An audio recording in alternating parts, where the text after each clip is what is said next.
जो हम कहते हैं वो करते हैं, क्योंकि हम बीजेपी के नेता नहीं हैं।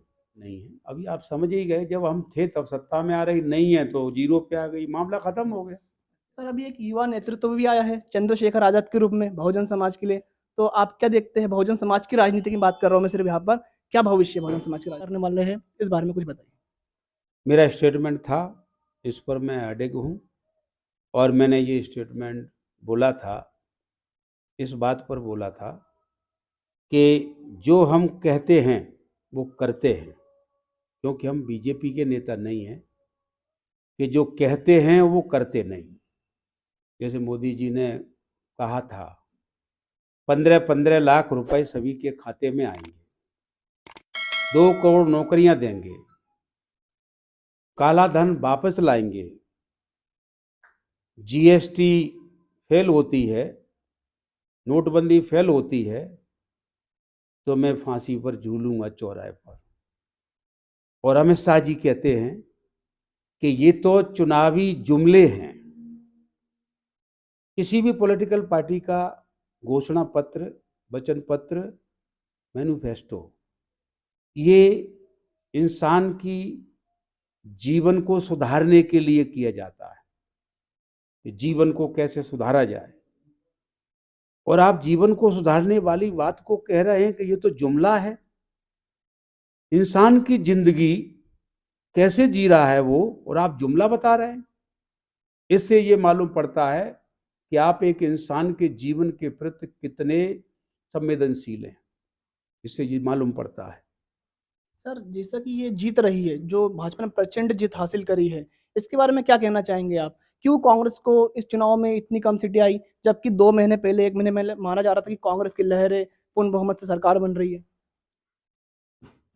ये बात सही है कि कांग्रेस की लहर भी थी, और लहर का मतलब होता है सारी जनता चाह रही थी कि हम बीजेपी को हटाएंगे, सत्ता परिवर्तन करेंगे, कांग्रेस की सरकार लाएंगे। हम पूछते भी थे क्यों?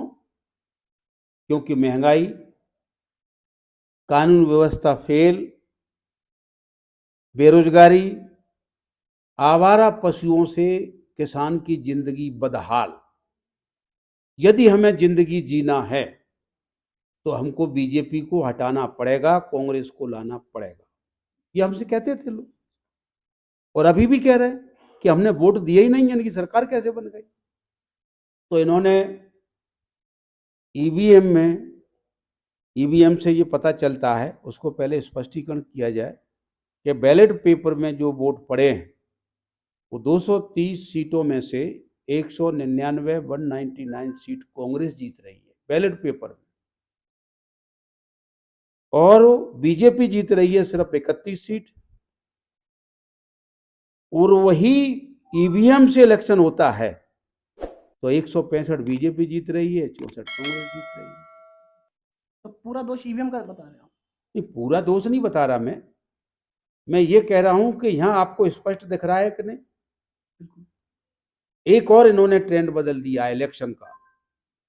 पहले इलेक्शन होता था वोट और वोट के बीच में, लेकिन अब इलेक्शन हो रहा है नोट और वोट के बीच में। एक एक वोट को 10-10 हजार रुपए में इन्होंने खरीदा है। रात खबरें आती थी हम लोगों के पास, आज 10 करोड़ रुपए बांटा गया। आज बीजेपी के लोगों ने, बीजेपी के प्रत्याशी ने 15 करोड़ रुपए बांटा है। एक जगह तो खबर है 50 करोड़ बांटा है, जहां जो दिल्ली के नेता लड़ने आए थे। तो इन्होंने इलेक्शन का ट्रेंड बदल दिया। लेकिन ठीक है, मैंने जो घोषणा की थी मैं कायम हूं, और लोकतंत्र बचाने के लिए, संविधान बचाने के लिए, देश बचाने के लिए काला मुंह तो बहुत छोटी बात है। लहू बहा करके लाल मुंह भी करना पड़ेगा तो करेंगे। और कल 2 बजे 7 तारीख को मैं अपने हाथों से अपना मुंह काला करूंगा राजभवन के सामने। सर मध्य प्रदेश में भी आप सबसे बड़े बहुजन नेता हैं, और बहुजनों की एक बड़ी पार्टी भी तीसरे नंबर की बहुजन समाज पार्टी। जब आप पार्टी में थे 2002 2003 का समय था, तो वो पार्टी सत्ता में आने वाली थी, लेकिन आज वो शून्य पर आ गई है। इसके बारे में आप क्या कहना चाहते हैं? जिसका कुछ शून्य पे ही आ गई, उसके बारे में क्या कहना चाहिए। नहीं सर, जब आप थे तो वो पार्टी सत्ता में आने वाली थी एक समय।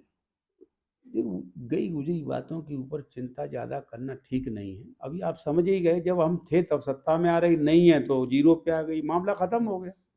अब उसके बारे में क्या कहना। तो सर अभी एक युवा नेतृत्व भी आया है चंद्रशेखर आजाद के रूप में बहुजन समाज के लिए।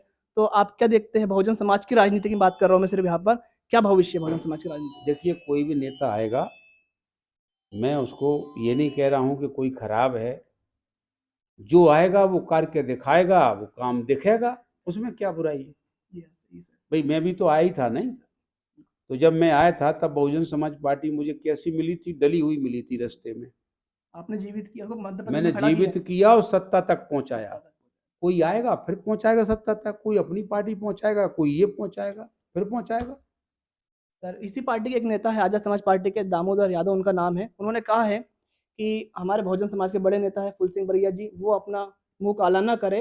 अगर वो ऐसा करते हैं तो मैं कांग्रेस पार्टी के जितने बड़े लीडर हैं, जैसे उन्होंने नाम लिया दिग्विजय सिंह जी का, तो मैं उनके पुतले जलाऊंगा। आपकी क्या टिप्पणी है इस बारे में? मैं इसके ऊपर कोई बात न करना चाहता हूँ, और ना मैं इसके ऊपर मेरी कोई टिप्पणी है, न मेरे से जुड़ा हुआ ये विषय है। मेरी जो घोषणा थी वो अकेले की है, मैंने किसी को पूछ के घोषणा नहीं ली। मेरे पास उसका कैलकुलेशन है कि किस प्रकार से हम लोग सरकार बहुमत की बना ले जाएंगे। मुझे मालूम है नहीं, मेरे पास कैलकुलेशन है। एक इलेक्शन कोई चैलेंज से करा दे, फेयर इलेक्शन करा दे और फूल सिंह बरैया के हाथ में पार्टी दे दे और 200 ना टच करा दूं, फिर शपथ ले लूंगा। कांग्रेस अगर आपके हाथ में आ गई, आपको मतलब नेता प्रतिपक्ष बना देते हैं या आपके हाथ में दे देते हैं, तो क्या अगली बार या फिर लोकसभा चुनाव अभी हमारे सामने ही है, 1 साल या 6 महीने बचे होंगे, तो क्या उसमें अच्छा कमाल कर सकती है कांग्रेस?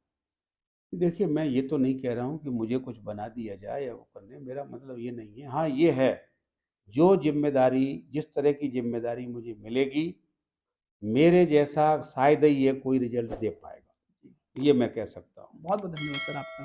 तो हमारे साथ थे चंबल के शेर व्हाइट टाइगर नाम से मशहूर फूल सिंह बरिया जी। Thank you sir.